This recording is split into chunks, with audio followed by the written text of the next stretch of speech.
मैं हूँ आपका होस्ट प्रभाष और आज बात करते हैं मसल बिल्डिंग के बारे में। राइट, मसल बिल्डिंग के लिए सबसे ज़्यादा ज़रूरी क्या होता है? एक्सरसाइजेस और दूसरा है न्यूट्रिशन। अगर हम न्यूट्रिशन को आज के लिए साइड पर रखें और बात करें कोर वर्कआउट्स पे, तो दो तरह के एक्सरसाइजेस होते हैं गाइस जो हम नॉर्मली जिम में करते हैं। एक होता है कंपाउंड, दूसरा होता है आइसोलेट। कंपाउंड वर्कआउट्स होते हैं जो एक टाइम पे आपके एक से ज़्यादा मसल ग्रुप्स पे फोकस करता है। वो ज़्यादा आप उसमें हैवी पिक कर सकते हो, राइट, हैवी लिफ्ट्स कर सकते हो उस पर। आइसोलेट होते हैं जो आप एक टाइम पे सिर्फ एक ही छोटे से मसल ग्रुप या एक बड़े मसल ग्रुप को टारगेट करते हो। फॉर एग्जांपल आपका हो गया ट्राइसेप्स प्रेस डाउन, या फिर आपके हो गए बाइसेप्स में पी कॉन्सेंट्रेशंस। ये एक ही मसल ग्रुप को टारगेट करते हैं वर्कआउट्स। जबकि कंपाउंड वर्कआउट्स जो होते हैं वो एक टाइम पे एक से ज़्यादा मसल ग्रुप को टारगेट करते हैं और ओवरऑल स्ट्रेंथ बिल्ड करते हैं आपके बॉडी में। तो आज हम बात करेंगे उन ऑलमोस्ट 6-7 या फिर मैं बोलूँ 8 उन कंपाउंड एक्सरसाइजेस के बारे में जो ओवरऑल बॉडी स्ट्रेंथ और मसल बिल्ड करने में सबसे ज़्यादा हेल्पफुल होते हैं। सबसे पहला जो एक्सरसाइज होता है उसे कहते हैं mother of all workouts, which are squats. Squats बहुत तरह के होते हैं। एक फ्रंट स्क्वाट्स होते हैं, सुमो स्क्वाट्स होते हैं, हैक स्क्वाट्स होते हैं, नॉर्मल स्क्वाट्स होते हैं, राइट।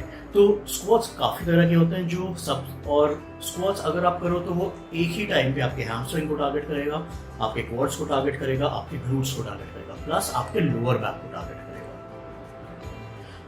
तो स्क्वाट्स करने के काफ़ी सारे तरीके होते हैं। काफ़ी सारे लोग स्क्वाट्स में अपने फॉर्म को ध्यान में नहीं रख पाते। अगर हम स्क्वाट्स देखें तो वो मेजरली होते हैं, जैसे अभी की मैंने बोला, नॉर्मल स्क्वाट्स जिसमें आप बाबल पे वेट्स लगाते हो और फिर उसे पिक करते हो। एक होते हैं फ्रंट स्क्वाट्स जिसमें आपके बाबल आपके शोल्डर पे होते हैं, फ्रंट शोल्डर्स पे, और तब आप उन्हें लिफ्ट करते हो। तीसरा होता है सुमो स्क्वाट। सुमो स्क्वाट आप चाहो तो बाबल से कर सकते हो या फिर आप डंबल से कर सकते हो, राइट। और चौथे होते हैं hack squats. Hack squat machines काफ़ी जगह पे नहीं होते, तो आप मेजरली ये 3 तरह के स्क्वाट्स वेरिएशंस आप नॉर्मली अपने जिम में कर सकते हो। ये ओवरऑल बॉडी स्ट्रेंथ देता है, ओवरऑल बॉडी स्ट्रेंथ बढ़ाता है, और आपका जो सबसे बड़ा मसल ग्रुप है बॉडी का, विच आर लेग्स, उन्हें बिल्ड करने में सबसे ज़्यादा हेल्पफुल होता है। गाइस, दूसरे आते हैं डेडलिफ्ट्स। डेडलिफ्ट्स 2-3 तरह के होते हैं। एक नॉर्मल डेडलिफ्ट्स होता है जो हम बाबल से करते हैं। दूसरा होता है स्टिफ लेग डेडलिफ्ट जो हम या तो बाबल से करते हैं या फिर हम डंबल से करते हैं। डेडलिफ्ट्स क्या करता है? डेडलिफ्ट्स आपके लोअर बैक, आपके ग्लूट्स और आपके हैमस्ट्रिंग पे सबसे ज़्यादा फोकस डालता है। हैमस्ट्रिंग काफ़ी बड़ी मसल होती है क्वाड्स के जस्ट पीछे। उसके ऊपर ग्लूट मसल्स होते हैं जो हमारे पोस्चर को स्ट्रेट करते हैं along with spine and lower back. ये 3 तरह के डेडलिफ्ट्स होते हैं। डेडलिफ्ट्स में आपके शोल्डर्स काम में आते हैं, डेडलिफ्ट्स में आपके फोर आर्म्स काम में आते हैं, डेडलिफ्ट्स में आपके जो आर्म स्ट्रेंथ होती है जिसमें बाइसेप्स और ट्राइसेप्स दोनों इंक्लूड होते हैं वो काम में आते हैं, प्लस आपके ट्रैप्स भी काम में आते हैं डेडलिफ्ट्स में, because you need complete body strength to lift a dead weight from the ground. Deadlift में फॉर्म की बहुत ज़्यादा ज़रूरत होती है, करेक्ट फॉर्म की बहुत ज़्यादा ज़रूरत होती है, क्योंकि इसमें इंजरी के चांसेस बहुत ज़्यादा होते हैं। शुरुआत में आपको इंजरी का पता नहीं चलेगा क्योंकि आपकी बॉडी इसके यूज टू हो रही होगी, डेडलिफ्ट्स के वर्कआउट्स के यूज टू हो रही होगी, बट जैसे जैसे आप डेडलिफ्ट करते रहोगे और आप गलत फॉर्म पे करते रहोगे, राइट, तो आपकी सबसे बड़ी प्रॉब्लम जो होगी वो होगी आपके लोअर बैक में। आपकी लोअर बैक पेन आपका बढ़ता रहेगा। सो इट्स वेरी इंपॉर्टेंट कि आप डेडलिफ्ट्स को करो और बहुत ज़्यादा करेक्ट फॉर्म पे करो।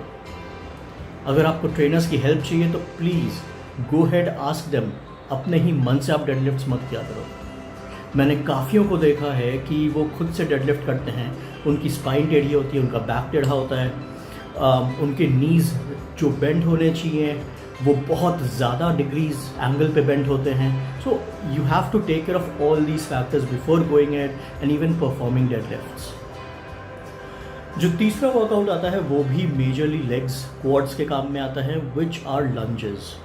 लंजेस में आपके क्वाड्स काम में आते हैं, लंजेस में आपके काफ्स काम में आते हैं, लंजेस में हैमस्ट्रिंग इंक्लूड होता है, लंजेस में ग्लूट्स इन्वॉल्व होता है. ये 4 मेजर लेग के जो मसल ग्रुप्स हैं ये सारे लंजेस में इन्वॉल्व होते हैं. गाइस, जो चौथा इम्पॉर्टेंट वर्कआउट होता है वो होता है फ्लैट बेंच प्रेस. चाहे आप उसे डंबल से करो, चाहे आप उसे बार्बल से करो. चेस्ट प्रेस हम उसे अलग दूसरे वर्ड्स में अगर हम बोले तो हम उसे चेस्ट प्रेस भी कहते हैं. सो होता क्या है कि उसमें हमारा चेस्ट, हमारा जो अपर पेक मसल्स है, मिड पेक मसल्स है और लोअर पेक्स जो है, ये तीनों इन्वॉल्व होते हैं फ्लैट बेंच में. जो सबसे ज़्यादा इन्वॉल्वमेंट होता है वो मिड पेक मसल्स का होता है. सबसे ज़्यादा टारगेट वो इसी को करता है.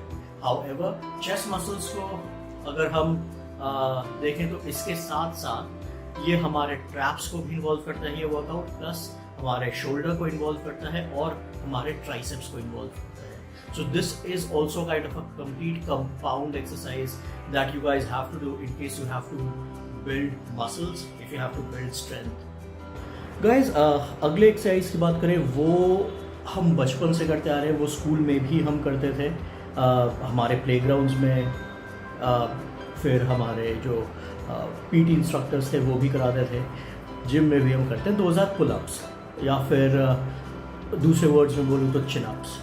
राइट, चिनअप्स या पुलअप्स 3 तरह के होते हैं. एक वाइड ग्रिप, एक नॉर्मल ग्रिप और एक अंडर हैंड ग्रिप. तीनों के मसल ग्रुप्स जो होते हैं वो ऑलमोस्ट सेम होते हैं, which is the mid back muscle and the upper back muscles. Okay, however इनका जो मेन जो होता है वो अलग अलग आपके जो जैसे आप अपना हाथ रखते हो, आप जिस आपकी जो ग्रिप होती है, इन अदर वर्ड्स, ओके, बार्स में, उस पर बहुत ज़्यादा डिपेंडेंट होता है. वाइड ग्रिप आपके अगर मैं बोलूँ तो लैट्स को ज़्यादा हिट करता है. ठीक है, फॉर एग्जांपल जब आप बैक डबल बाइसेप्स पोस्चर देते हो, ठीक है, तो ये वर्कआउट उसमें बहुत ज़्यादा हेल्प करता है, उन मसल्स में बहुत ज़्यादा हेल्प करता है. अगर मैं अंडर हैंड ग्रिप की बात करूँ तो ये आपके मिड बैक को बहुत ज़्यादा स्ट्रेंथन करता है और लोअर लैट्स पे बहुत ज़्यादा कॉन्सेंट्रेट करता है. और अगर मैं नॉर्मल ग्रिप की बात करूँ, which is neither under hand nor the wide grip, जो नॉर्मल ग्रिप होते हैं वो आपके मिड बैक पे बहुत ज़्यादा टारगेटेड होता है. हाउएवर इसके साथ ये आपके फोर आर्म्स, आपके ट्रैप्स और आपके बाइसेप्स पे भी उतना ही इफेक्टिव होता है. क्योंकि जब आप चिनअप्स या पुलअप्स करते हो, सबसे ज़्यादा जो आपको मसल टेंशन होती है वो बैक के अलावा फोर आर्म्स और बाइसेप्स पे होती है. तो इट मीन्स दैट इन पे भी उतना ही प्रेशर आ रहा है जितना बैक पे आता है. So this is also a compound workout which is very good for muscle building, specially the back. सबसे ज़्यादा टेंशन बैक पे आता है, उसके बाद फोर आर्म्स, बाइसेप्स और ट्रैप्स पे. गाइस, नेक्स्ट जो बात करूँगा उसे भी हम बचपन से करते आ रहे हैं. जब हम स्कूल में थे तब भी करते थे, घर पे भी हम एक दूसरे से compete करते थे, राइट, अपने दोस्तों में भी compete करते थे और जिम में भी हम वही करते हैं, which are pushups. In other words बोले तो डिप्स, जो लेमन लैंग्वेज में जिसे हम कहते हैं. पुशअप्स सबसे ज़्यादा आपके चेस्ट को, आपके शोल्डर को, आपके बैक को और ट्राइसेप्स को हिट करता है. It's a compound workout, it's a complete workout to build overall strength in your arms and shoulders, as well as it hits the chest muscles as well along with the back. Guys, जिस last workout की मैं बात करने वाला हूँ, though that is the shoulder press. Shoulder press में यहाँ dumbbell press की बात कर रहा हूँ मैं, फ्रंट बार्बल प्रेस या behind the neck barbell press की बात नहीं कर रहा, मैं नॉर्मल डम्बल प्रेस की बात कर रहा हूँ. डम्बल प्रेस में होता क्या है कि when you do dumbbell press तो it targets your complete delts, okay, that is your side delts as well as your front delts. It targets your traps as well as it targets your triceps. So ये तीन muscles ही dumbbell press target करता है when you do overhead dumbbell press for shoulders. It is very good to build. It is very good for building strength. Awesome exercise to gain muscles in shoulders, okay, and it kind of builds the traps as well. और ये आपके triceps पे भी उतना ही focus डालता है. Guys ये था आज का video. It was about complete compound exercises which helps the body to gain strength and the body to gain muscles. Okay, आज के लिए गाइज इतना ही. नेक्स्ट वीडियो तक stay fit, stay healthy, bye.